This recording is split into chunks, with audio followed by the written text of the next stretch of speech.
there, my lovely crafty people, and we are back another day, another craft. And today we are going to do a page in my blue glue book. Words, blur. And so let's give the box a shake, close our eyes, and pick a prompt. What have we got? What have we got? What have we got? Daisies! Oh, how cute. So I'm going to go off, gather together my resources, and I will be back with you in a mo. So we're back again, and here are all the resources I've gathered. I sort, when I harvest images from magazines, I sort them into their flowers, and I've got a box file full of these. So this is my daisy pack. In there I've got some vellum, some harvested images, some scrapbook paper, printouts, vintage botanical posters, lots of daisy themed things. I think there's even a seed packet in there somewhere.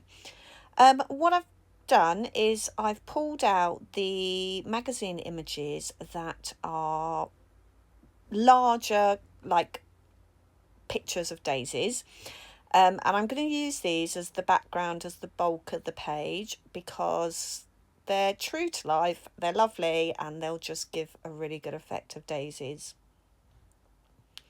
So I'm just kiss cutting this into the shape around the top. I want to keep the description of the daisies. And this one I'm just going to cut round some of the daisies. Again, I want to keep the watering can that they're in. There's the seed packet.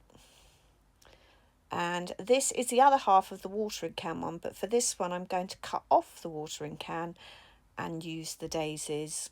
Okay, so I'm just playing around with the layout. I don't know if you're anything like me, but you play around with the layout and then you glue it down and it's completely different. But that's okay. That's the fun of gluing, isn't it? You just glue. It doesn't have to be perfect, doesn't have to be thought out too much. I just glue it down, add layers until I'm happy with it. So these are mostly the pictures I'm going to use. I'm going to use a bit of scrapbook paper just to fill in some of the white gaps. So let's start sticking. Pop this in the top left corner. Then this one that I plan to put at the bottom. No, it's good at the top. I quite like the way it is at the top. You can see I've got the white edge, so I'm going to rip this one in half and use that to cover some of the white edge. Yeah. Why I don't stick these things down first, I don't know, but I always end up peeling bits off and coming back to it.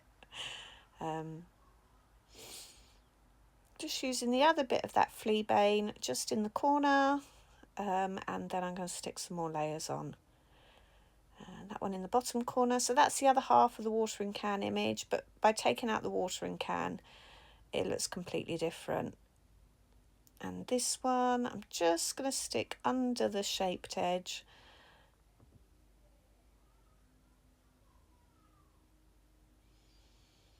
Snip off the edge.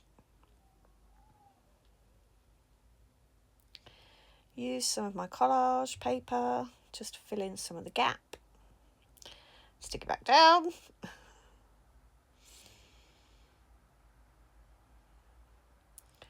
Just fill in that gap over that side. Stick it back down. We will add layers to this. I'm definitely going to use my Daisy Flower Fairy in this. I'll try not to flower fairy in everything, but if it's a flower prompt, you can guarantee there's going to be a fairy in it somewhere, more often than not.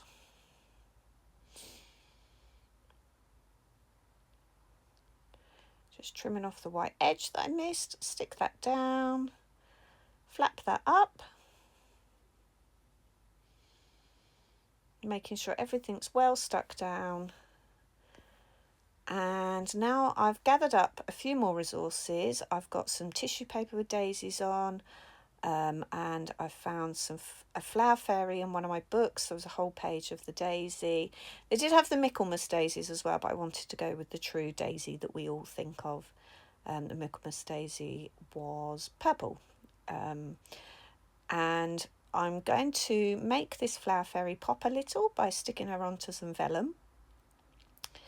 Just trimming off the edges just to make it easier to manage, and then I'm tearing the edge of the vellum around her. You can just about see the daisies poking out.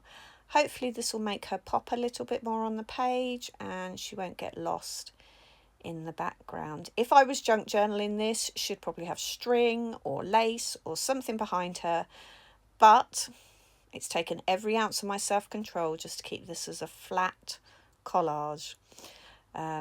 Yes, I did stick down the daisy underneath her. So I'm just going to stick down some of the daisies that were on the page with her. And then I'm going to use this daisy. This is from my garden.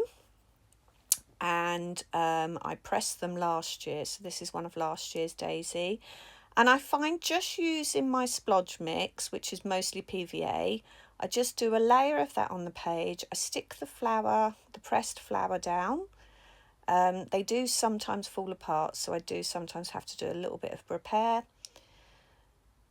This one, the petals got stuck to the photo album page. And then I'm just going to add some of the smaller daisies. Again, these were picked from my garden last year and pressed. And then what I do is I leave that layer completely to dry so that the flower is completely stuck to the page. And then once I finish that, I will go over the top of that with another layer of the PVA, leaving it to dry. And it's a really good way of just sealing it on the page. Yeah, I do like to use my own dried flowers in my collage. So I am rummaging for my daisy stamp. Where is it? Where is it? Where is it? Where is it? There it is. And I'm just going to use this on the page. I gathered some letters that say Daisy Dreams from my harvested letters. And I'm going to just make that quote at the top of the page. And I just wanted to use my book page stamp Daisy just as well, just adding another element of collage in. So here's the letters are cut out.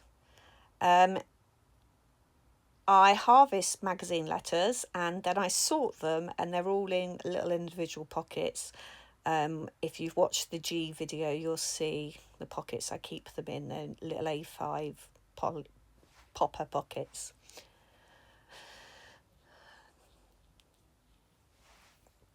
So just trimming off the dreams. And finally, just to add another element of collage and another resource, I'm just going to use a few of these stickers, trying to use up some of my stickers, just add a few more daisies to the page, and then I think we're very nearly done. Thank you for watching.